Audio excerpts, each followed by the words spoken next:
नमस्कार दर्शक बंधु, जनता पावर टीवी को स्वागत करुची मो Snigdha.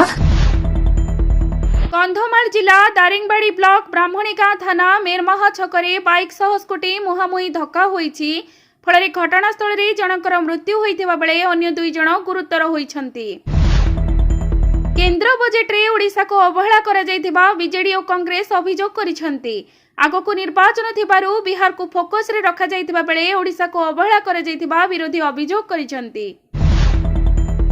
Malabar gold and diamond रो नूतन कलेक्शन सिली टायर 1 रो शुभारंभ संपर्क में घोषणा करा जाइछि, जहा प्राकृतिक हीरा को नहीं एक उत्कृष्ट कलेक्शन होइथिबा बेले प्रत्येकटी अंतर्जातीय परीक्षागार द्वारा यह प्रमाणित होइछि। नवेम्बर मासरे ह्रास पाइला मुद्रास्फीति। रिजर्व बैंक पक्षरु धार्य 6% तले दरदाम। गुरुवार केंद्र सरकार द्वारा जारी करा जाइथिबा तथ्य अनुसार नवेम्बर मासरे खुचरा मुद्रास्फीति 5.48% रहिछि, जहा अक्टोबर मासरे 6.21% रहिथिला।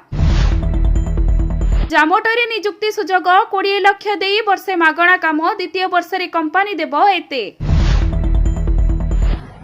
यह थिला आजिर मुख्य समाचार। अधिक अपडेट पाई हमर वेबसाइट को लॉग इन करि परिबे www.janatapowertv.com।